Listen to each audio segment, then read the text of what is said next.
Hoje daremos continuidade ao estudo do livro Céu e Inferno, a segunda parte, capítulo 1, itens 1 e 2, onde Allan Kardec fala sobre a passagem para o mundo espiritual, o retorno ao mundo dos espíritos, que é o momento do nosso desencarne. A certeza da vida futura não exclui as apreensões quanto à passagem desta para outra vida. Há muita gente que teme não a morte em si, mas o momento da transição. Sofremos ou não essa passagem. Por isso se inquietam, e com razão, visto que ninguém foge à lei fatal dessa transição. Podemos dispensar-nos de uma viagem neste mundo, menos essa. Ricos e pobres devem todos fazê-la, e por dolorosa que seja a franquia, nem posição nem fortuna poderiam suavizá-la. Vendo-se a calma de alguns moribundos e as convulsões terríveis de outros, pode-se previamente julgar que as sensações experimentadas nem sempre são as mesmas. Quem poderá, no entanto, esclarecer-nos a tal respeito? Quem nos descreverá o fenômeno fisiológico da separação entre a alma e o corpo? Quem nos contará as impressões desse instante supremo, quando a ciência e a religião se calam? E calam-se porque lhes falta o conhecimento das leis que regem as relações do espírito e da matéria, parando uma nos umbrais da vida espiritual e a outra nos da vida material. O espiritismo é o traço de união entre as duas. Só ele pode dizer-nos como se opera a transição, quer pelas noções mais positivas da natureza da alma, quer pela descrição dos que deixaram esse mundo. O conhecimento do laço fluídico que une a alma ao corpo é a chave desse e de muitos outros fenômenos.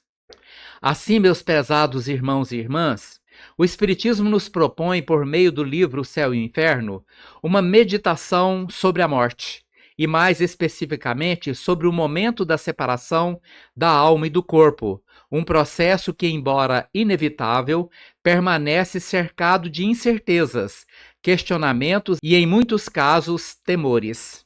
Allan Kardec começa destacando um aspecto fundamental que todos nós enfrentamos.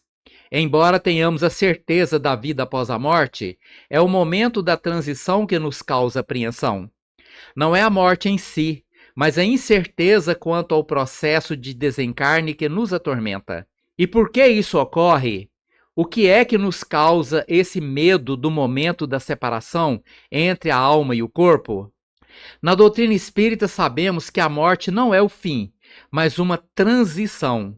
A alma ou espírito nunca morre. O que ocorre de fato é a dissolução da ligação entre o corpo físico e o espírito, o que chamamos de desencarne, onde o espírito, após a morte do corpo, ressuscita imediatamente no mundo dos espíritos.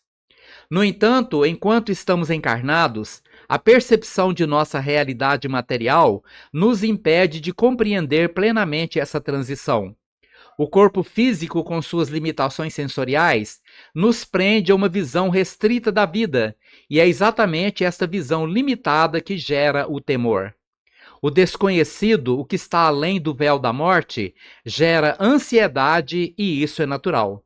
Além disso, a doutrina espírita nos ensina que o grau de nossa evolução moral e espiritual tem grande influência sobre a forma como enfrentamos o momento da desencarnação. Espíritos que vivem com a consciência tranquila, com o coração puro e a mente voltada para o bem, tendem a experimentar a morte de uma forma mais serena.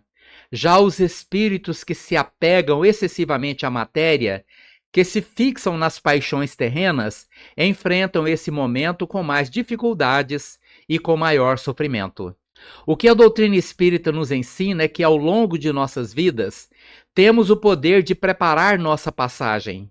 Se cultivarmos virtudes como o desapego, a fé, o amor ao próximo e a compreensão de nossa natureza imortal, poderemos vivenciar o momento da transição com mais serenidade, sem o peso da culpa, da revolta ou do medo. Kardec observa algo que todos nós já presenciamos, mesmo que de forma indireta: a grande diversidade de experiências vividas pelas pessoas no momento do desencarne.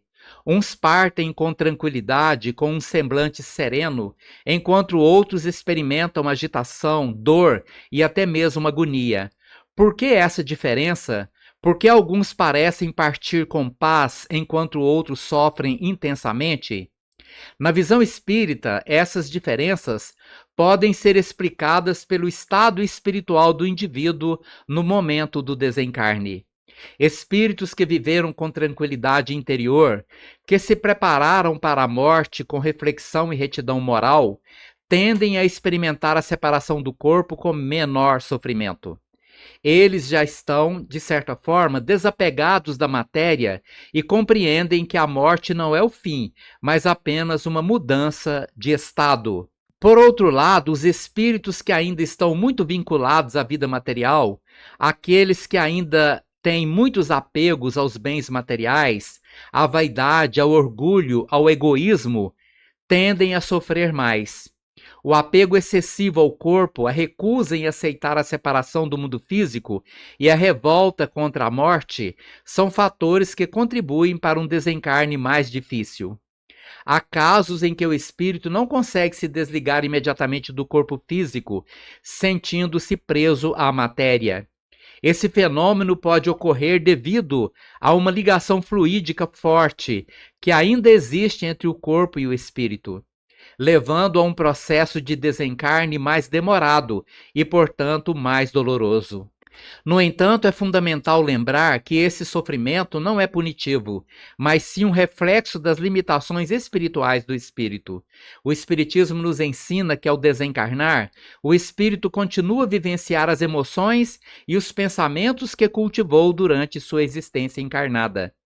Se viveu com a alma tranquila, ele se encontrará em paz. Se viveu com o coração agitado, sentirá as repercussões dessa agitação na hora da morte. O Espiritismo nos traz um aspecto fundamental para compreendermos o fenômeno da desencarnação. O laço fluídico que une a alma ao corpo físico, esse laço é, de fato, a chave para entender como a transição se opera. Esse laço fluídico não é simples fio invisível, mas uma verdadeira ligação energética e vibratória entre o espírito e a matéria. Ele vai sendo fortalecido e sustentado durante a encarnação e começa a enfraquecer gradualmente à medida que o espírito vai se desligando da matéria. O laço fluídico é o elo que mantém o espírito ligado ao corpo até que a morte física ocorra.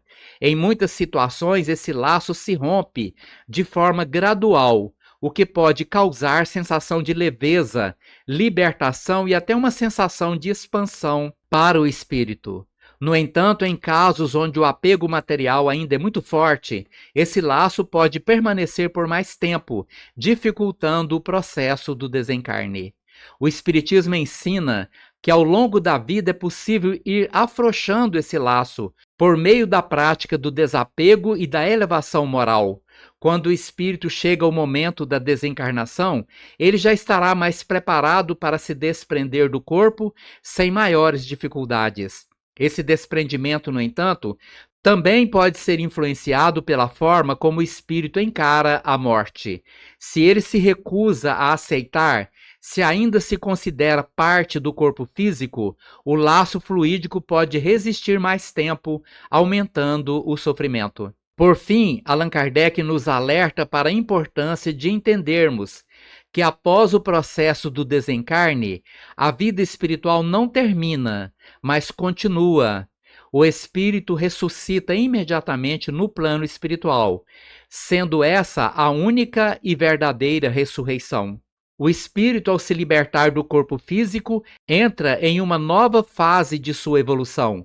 Ele vai naturalmente se aproximar de espíritos afins e será auxiliado por aqueles que já trilharam o caminho da evolução espiritual. A vida espiritual, longe de ser uma abstração ou uma esperança vã, é uma realidade tangível, regida por leis tão naturais quanto as que governam a vida material. Muito obrigado pela sua atenção e até o nosso próximo vídeo.